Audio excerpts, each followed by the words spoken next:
नमस्कार दोस्तों, मैं हूं दिनेश कुमार, आपका दोस्त। कहानियां जिंदगी की में आप सबका स्वागत है। आज मैं आपको सुनाऊंगा एक प्यारी सी प्रेम कहानी। जी हाँ, ये कहानी 90 के दशक की है और जो आज तक है। हमारी कहानी का शीर्षक है एक मुलाकात। देव अपने लैपटॉप पर काम कर रहा था, तभी उसका फोन बजा। अरे बलजीत, ये किस लिए फोन कर रही है? देव ने फोन उठाया तो उस तरफ से बलजीत की आवाज आई। सुन भाई हीरो, तेरा काम हो गया है। मेरा काम हो गया? हाँ, शामली राजी हो गई है मिलने के लिए। क्या बात कर रही है?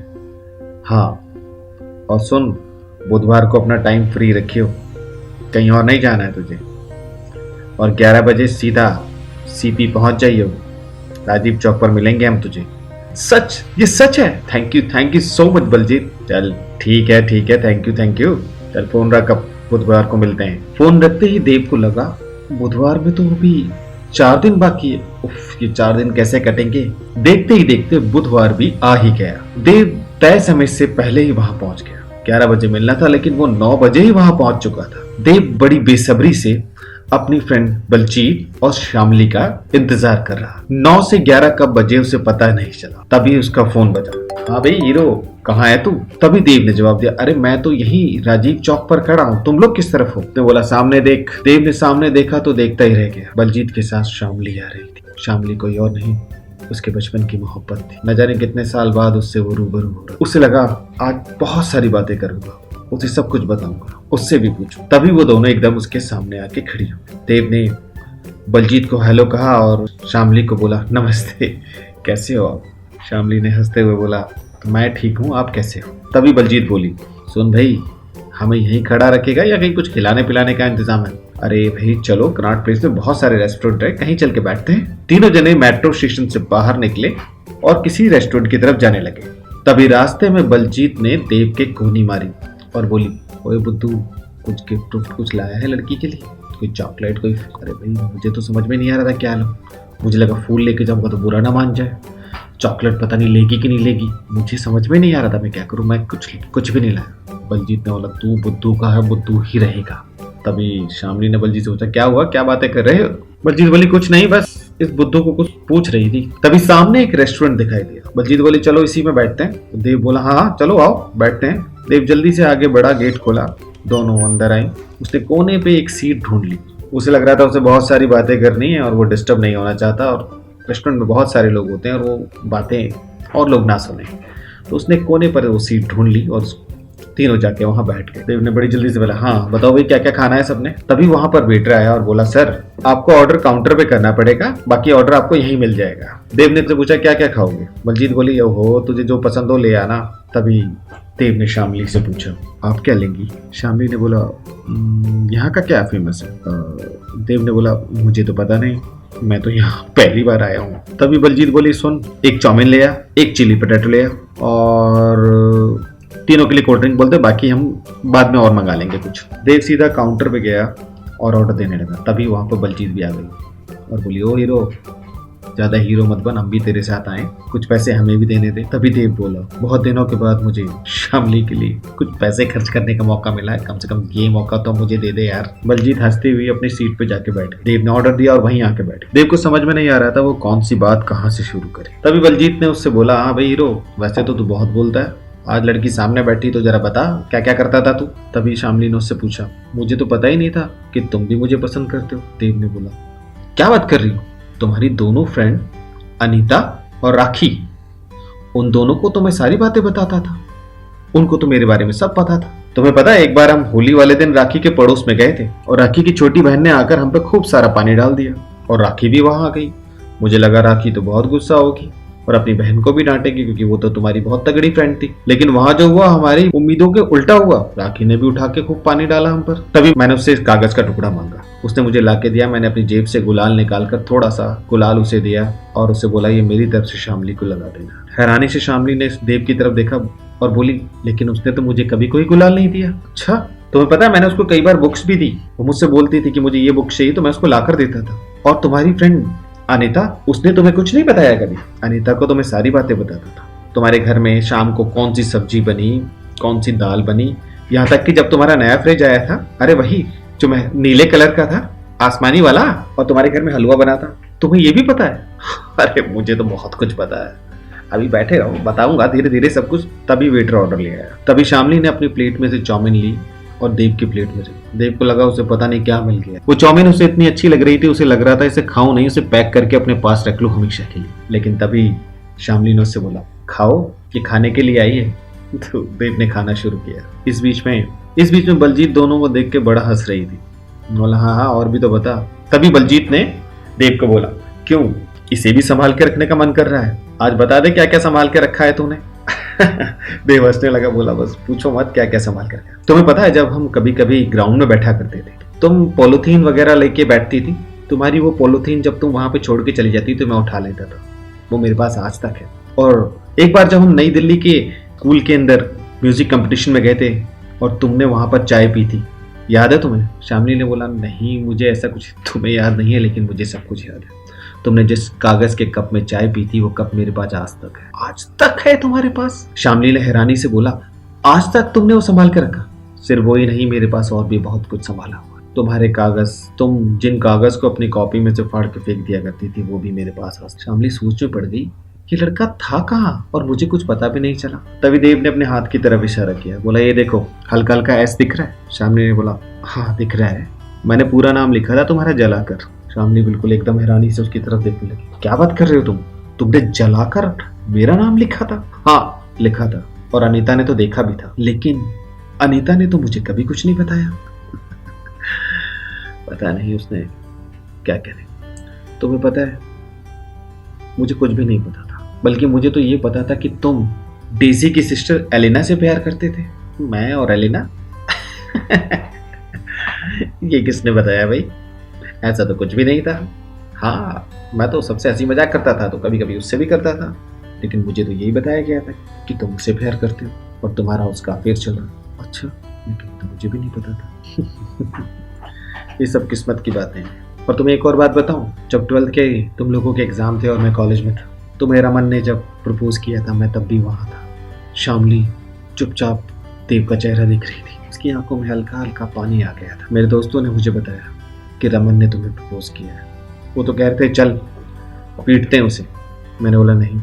तभी तुम्हारी फ्रेंड अनीता ने आके मुझे बताया कि तुमने रमन को हाँ कर दी। मैंने अपने दोस्तों को बोला अब रमन को कोई हाथ नहीं लगाए, क्योंकि उसे शामली प्यार करती, और जो शामली का प्यार है वो मुझे भी प्यारा है, मुझे कोई तकलीफ नहीं दे सकता। और फूट फूट के बाहर होने लगा। तभी मेरे दोस्तों ने बोला कि भाई इसे चुप कराना पड़ेगा, लेकिन मैं चुप नहीं हो रहा था। उन्होंने बोला चल गोविंदा की फिल्म लगी है, इसको दिखाने ले चलते हैं। वो सारे लोग मुझे गोविंदा की कॉमेडी फिल्म दिखाने ले गए। उस पूरी फिल्म में सब लोग हंस रहे थे, लेकिन मैं पूरी फिल्म में सिर्फ रो रहा था, फूट फूट के रो रहा था। उस दिन जब मैं थिएटर से बाहर निकला तो मुझे लगा था मेरा सब कुछ लुट गया, सब कुछ होता।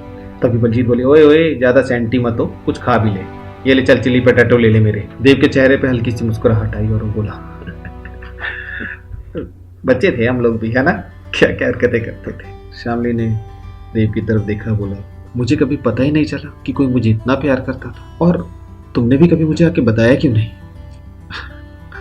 अरे मैडम, अगर बताने की हिम्मत होती तो आपका एड्रेस जो आज है ना वो नहीं होता, मेरे घर का एड्रेस होता। तभी बलजीत हंसने लगी और बोली, ओए होए तेरे डायलॉग। तभी देव ने बोला, मुझे हमेशा से तुम्हारे बारे में सब कुछ पता था, तुम कहाँ हो, क्या कर रही हो, तुम्हारे भाइयों की शादी। अच्छा, तुम्हारे भाई से मुझे एक बात याद आई। तुम्हें पता है तुम्हारा भाई राजू बचपन में कॉमिक्स लेके आया करता था। हाँ मुझे याद है। हाँ, राजू घर आके यही बोलता था, वो आइसक्रीम वाले भैया मुझे कॉमिक्स देते हैं पढ़ने के लिए। वो आइसक्रीम वाले भैया कोई और नहीं, मैं ही था। वो आइसक्रीम वाले से दोस्ती बढ़ाई, वो तो अपने घर चला जाता था लंच करने के लिए, मैं उसकी आइसक्रीम बेचा करता था उस टाइम पर। वहाँ शामली हंसने लगी, अच्छा तुम आइसक्रीम भी बेचते थे? हाँ, और जब राजू वहाँ आता था तो मैं उसको फ्री में आइसक्रीम जो बोलता था वो खिलाता था, और किराए पर मैं लेके आता था कॉमिक्स जो उसे देता था।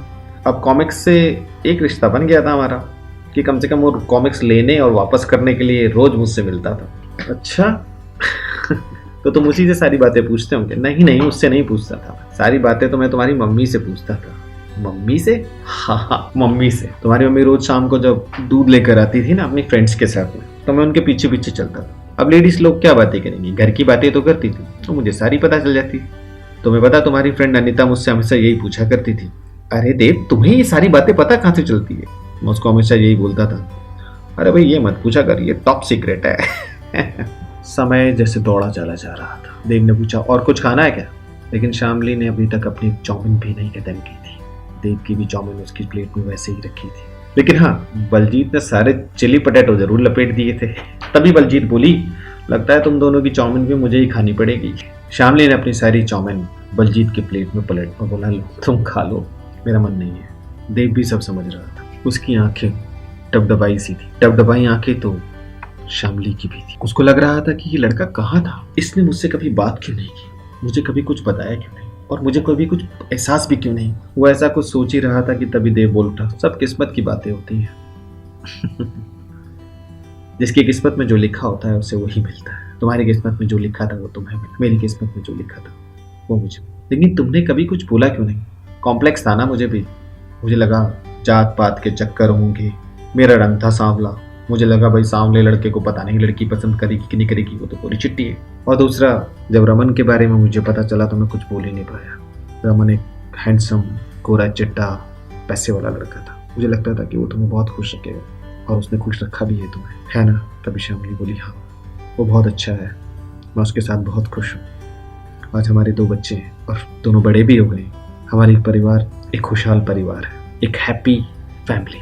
तभी देव बोला, मुझे इस बात की बहुत खुशी है, क्योंकि प्यार का मतलब होता है कि जिससे आप प्यार करते हैं वो हमेशा खुश रहे। तुम खुश हो, मेरे लिए इससे बढ़ के और कुछ नहीं है। तभी देव ने शामली को एक बात और बोली, तुम्हें पता मैं आज भी आशिकी फिल्म के गाने सुनता हूँ, और जब भी मैं उन गानों को सुनता हूँ मैं वापस उन्हीं दिनों में पहुंच जाता हूँ। तुमने पता नहीं मुझे नोटिस किया कि नहीं किया, मैं रोज तुम्हारे घर स्कूल के बाद तुम्हारे घर के पास, जैसे कलर के तुम्हारे कपड़े होते थे मैं वैसे ही कपड़े ज्यादातर पहन के आता। मुझे पता लग गया था कि तुम्हारे पास कौन कौन से कलर के कपड़े होंगे, मैंने भी उन्हीं कलर्स के कपड़े खरीदे। कितना खूबसूरत था ना हमारा बचपन, काश वो वहीं ठहरता। तभी शामली का फोन बजा। अरे रमन का फोन है, तुम लोग कुछ मत बोलना।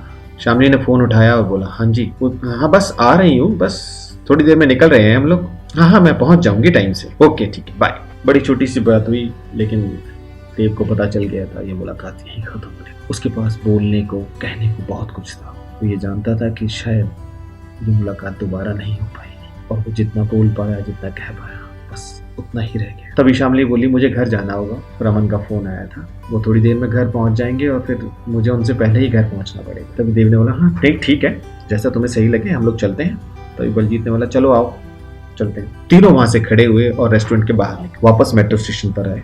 बलजीत ने बोला, भाई ऐसा है, तुम दोनों का तो रूट एक है, तुम दोनों एक ही मेट्रो में इधर की तरफ से ले जाओ, मेरा तो उल्टा रास्ता है, मैं दूसरी तरफ से मेट्रो ले लूंगी। शामली और देव मेट्रो के अंदर आए, सीट खाली थी, दोनों अगल बगल बैठ गए, लेकिन एक शब्द नहीं बोल पा रहे। रेस्टोरेंट में बलजीत बेशक कुछ नहीं बोल रही, लेकिन उन दोनों के बीच में एक पुल का काम जरूर कर रही, जिसकी वजह से वो दोनों एक दूसरे से बात भी कर रहे थे और एक दूसरे को अपने दिल की बात बता भी पा रहे। बलजीत के जाते साथ देव तो बिल्कुल खाली हो गया था, उसे समझ में नहीं आ रहा था वो बात करे तो। तभी एक सामने बूढ़ी महिला आके खड़ी हो। देव ने खड़े होके अपनी सीट उनको ऑफर करी, बोला, हाँ आंटी आप बैठ जाइए। उस महिला ने देव को थैंक यू कहा और सीट पे बैठ गई। अब देव खड़ा था और शामली बैठी थी। तभी शामली के ठीक सामने एक सीट खाली हुई, देव वहां बैठ गया। देव ने शामली की तरफ देखा तो उसकी आंखों में बैठा शांत समंदर अब हिलोरे लेने लगा। वो समझ गया था कि इसकी लहरें कभी भी किनारों को तोड़ के बाहर आ जाएंगी। उसने जल्दी से अपना गॉगल निकाला और आंखों पे लगा लिया। उधर शामली ने भी देव की तरफ देखा और वो सोच रही थी मेट्रो में गॉगल लगा रहा। वो समझ गई थी कि